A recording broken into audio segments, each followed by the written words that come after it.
जैन साथियों, कल माननीय सर्वोच्च न्यायालय ने एक ऐतिहासिक फैसला दिया। एक ऐसा फैसला जिसने बाबा साहब डॉक्टर भीमराव अंबेडकर जी के द्वारा बनाए गए संविधान की रक्षा करने का काम किया। जब संविधान लिखा जा रहा था, देश का संविधान बनाया जा रहा था, तो बहुत लंबी बहस हुई कि क्या सबको वोट का अधिकार होना चाहिए, क्या सिर्फ पढ़े लिखे लोगों को वोट का अधिकार होना चाहिए, क्या गांव में रहने वाले गरीब अनपढ़ व्यक्ति को वोट का अधिकार होना चाहिए या नहीं होना चाहिए। लेकिन बाबा साहब ने, देश के संविधान ने, हमारे संविधान निर्माताओं ने यह कहा कि इस देश में वोट के मामले में राष्ट्रपति हो या गांव में रहने वाला गरीब आदमी एक बराबर होगा। वोट का अधिकार सबको होगा और सबका वोट एक गिना जाएगा। उस अधिकार को छीनने की कोशिश की गई, उस अधिकार पर डाका डालने की कोशिश की गई, उस अधिकार पे वोट चोरी करने की कोशिश की गई और इसके बहुत सारे साक्ष्य और प्रमाण सामने आए। एसआईआर क्या है? एसआईआर, जिस एसआईआर के तहत 65 लाख लोगों के नाम काट दिए गए, 65 लाख बिहार के मतदाताओं को वोट करने से वंचित किया जाएगा। उनके वोट का अधिकार छीनने की कोशिश की गई चुनाव आयोग के द्वारा। और कैसे की गई? जिंदा लोगों को मरा हुआ साबित कर दिया, मरे हुए लोगों को जिंदा साबित कर दिया। कुत्ते का निवास प्रमाण पत्र बन रहा है बिहार में, ट्रंप का वोट बिहार में बन रहा है। ऐसे हास्यास्पद मामले सामने आए जिसको देख के लोग हैरान हैं कि आखिर ये हो क्या रहा है। और ये कौन सा एसआईआर है जिसमें आप सिर्फ 65 लाख वोट डिलीट करने का काम कर रहे हैं, आप वोट जोड़ने का काम नहीं कर रहे हैं। इसका मतलब आपकी मंशा है टारगेट करके उन वोटों को काटना जो विपक्ष को जाता है, जिससे भारतीय जनता पार्टी और उनके गठबंधन को, जेडीयू को नुकसान हो सकता है। इसका तो साफ मतलब यही है, क्योंकि अगर आप कह रहे हैं कि यह गहन पुनरीक्षण है मतदाता सूची की, तो उसमें नाम कटने भी चाहिए और नाम जुड़ने भी चाहिए।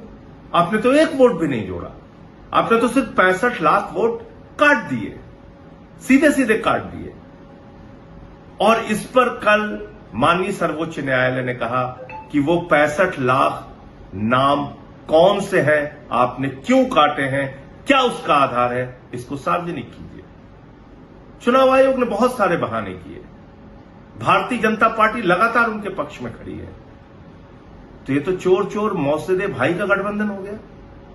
चुनाव आयोग की चोरी में भारतीय जनता पार्टी वाले उनके साथ क्यों खड़े हैं? इसका मतलब भारतीय जनता पार्टी के इशारे पर चुनाव आयोग की यह चोरी चल रही थी, उनके इशारे पे यह सब कुछ हो रहा था। कह रहे हैं हम नहीं बताएंगे हमने क्यों आपका नाम काटा है, हम नहीं बताएंगे कि 65 लाख वोट हमने क्यों काट दिए। उसके काटने का आधार क्या है? माननीय सर्वोच्च न्यायालय ने कहा उन 65 लाख वोटों के बारे में जानकारी सार्वजनिक कीजिए, ब्लॉक लेवल पे भी सार्वजनिक कीजिए, बूथ लेवल पे भी सार्वजनिक कीजिए, सारा डेटा आप ऑनलाइन कीजिए जिससे कोई भी आदमी सर्च कर सके, जान सके, देख सके उसका नाम जुड़ा है, कटा है तो क्यों कटा है। और इसमें तो जुड़ने का सवाल नहीं, कटा है। अब इसमें एक और नया खेल है जिसकी चर्चा मैं आज आपसे करना चाहता हूं। वो खेल है नॉट रिकमेंडेड। बिहार में एसआईआर के जरिए एक कैटेगरी बनाई गई है, नॉट रिकमेंडेड। अब ये नॉट रिकमेंडेड कैटेगरी क्या है, ये कहां से आई और इसका आधार क्या है, किसी को कुछ नहीं मालूम। 2 जिलों का उदाहरण सामने आया है, कई पत्रकारों के माध्यम से और कई बुद्धिजीवियों के माध्यम से।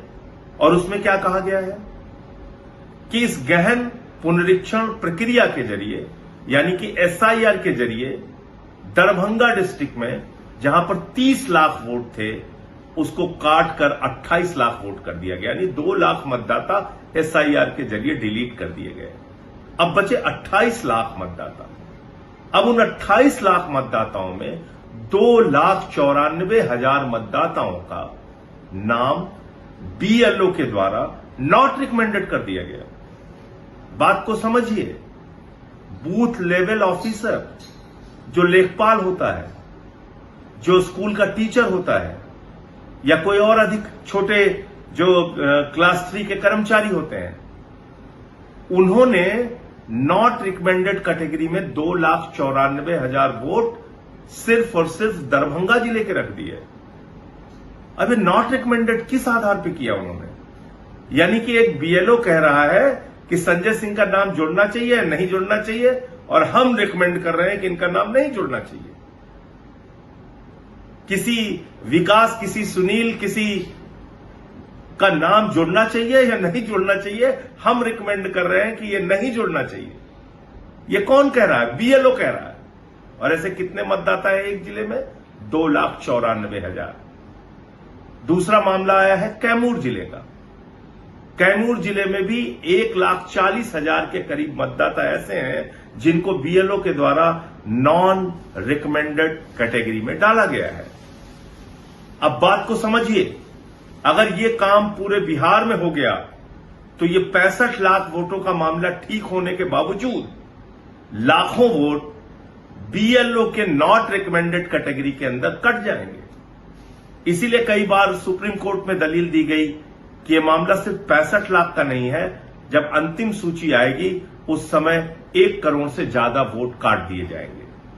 और ये इसी आधार पर कहा जा रहा है, एक जिले में 10%, 12% वोट अगर नॉट रिकमेंडेड कैटेगरी के अंदर कट गए तो फिर तो बिहार के चुनाव का कोई मतलब नहीं बचता। और मैं समझता हूं कि माननीय सर्वोच्च न्यायालय इस बात का संज्ञान जरूर लेगा और सभी पॉलिटिकल पार्टीज जो इस मुद्दे को उठा रही हैं, एसआईआर का विरोध कर रही हैं और जिस प्रक्रिया के तहत लोगों के नाम काटे जा रहे हैं मनमाने ढंग से, उस पर आवाज उठा रही हैं, उनको अभी बहुत लड़ाई लड़नी है। अभी आधी लड़ाई जीती गई है, आधी लड़ाई बाकी है। और आप कह सकते हैं कि आधे से ज्यादा लड़ाई बाकी है, क्योंकि ये नॉट रिकमेंडेड कैटेगरी कहां से आई और बीएलओ कैसे इसको नॉट रिकमेंडेड कर रहा है, ये तो किसी को पता नहीं। चुनाव आयोग बताने को तैयार नहीं। हम लोगों ने कभी भी सुना नहीं, जाना नहीं कि ये कौन सी कैटेगरी आ गई जो बीएलओ अपने आधार पे, अपने अधिकार के तहत नॉट रिकमेंडेड कर रहा है वोटर्स को। कहीं ये वो वोट तो नहीं जो दलितों के हैं, पिछड़ों के हैं, शोषितों के हैं, जो अपना वोट दोबारा बनवा नहीं सकते, जो ज्यादातर वोट विपक्ष के खाते में जाते हैं। कहीं ऐसे वोट तो टारगेट करके नहीं काटे गए, क्योंकि हमने दिल्ली में देखा अरविंद केजरीवाल जी की कॉन्स्टिट्यूएंसी में 42,000 वोट चुनाव शुरू होने से पहले डिलीट कर दिए गए और फिर वो नाम नहीं जुड़ पाए और केजरीवाल जी 4,000 वोटों से हार गए चुनाव और 42,000 वोट उनके यहां काट दिया गया। उनके ही विधानसभा क्षेत्र में एक केंद्रीय मंत्री के घर में मैंने स्वयं पकड़ा था और सार्वजनिक किया था, 33 vote, 35 vote, 22 vote, 25 vote, 15 vote ऐसे जुड़े थे, जिनके कोई पते एग्जिस्ट नहीं करते थे। ऐसे पतों पे 55 वोट जोड़े गए, कहीं गुमटी के पते पे, कहीं किसी जगह पे। इस प्रकार से वोट जोड़ के घपला किया गया दिल्ली के अंदर, बड़े पैमाने पे घपला किया गया। 14 कॉन्स्टिट्यूएंसीज में हमने पूरा चुनाव आयोग को एक आंकड़ा दिया था जिसमें हजारों हजार वोट भारतीय जनता पार्टी के कार्यकर्ताओं ने कटवाने के लिए एप्लीकेशन दी थी। तो आप समझ सकते हैं कि ये चुनावी घोटाला करके भारतीय जनता पार्टी राज्य दर राज्य चुनाव जीत रही है, देश का चुनाव जीत रही है। फिर हमारे चुनावी लोकतंत्र का क्या होगा? फिर हमारे वोट के अधिकार का क्या होगा? फिर इस देश के संविधान का क्या होगा? फिर तो सरकारें मनमाने ढंग से भारतीय जनता पार्टी की बनती जाएंगी, उनके गठबंधन की बनती जाएंगी। तो इसलिए अभी आधी लड़ाई माननीय सर्वोच्च न्यायालय के फैसले के कारण जीती गई है, जिसमें आधार को माना गया है कि अपना कार्ड दिखा के, आधार कार्ड दिखा के कोई भी अपने वोट जुड़वा सकता है। ये एक बड़ी जीत है और ये शायद ये फैसला देश के पैमाने पर भी काम देगा अगर ये एसआईआर की प्रक्रिया आगे बढ़ती है तो, क्योंकि आधार मानने से चुनाव आयोग इनकार कर रहा था। ये बड़ी अजीब बात है कि वही आधार कार्ड को आधार मानकर झारखंड में लोगों के नाम जोड़े गए मतदाता सूची में, लेकिन बिहार में कह रहे हैं हम आधार कार्ड नहीं मानेंगे। क्योंकि उनको घपला करना है, वोट की चोरी करनी है, चुनाव बीजेपी को जितवाना है। तो इसलिए ये अभी आधी लड़ाई जीती गई है, आधी लड़ाई अभी और बाकी है। वोट चोरों को छोड़ना नहीं है, वोट चोरों के खिलाफ आवाज बुलंदी के साथ उठाते रहना है। जय हिंद, इंकलाब जिंदाबाद।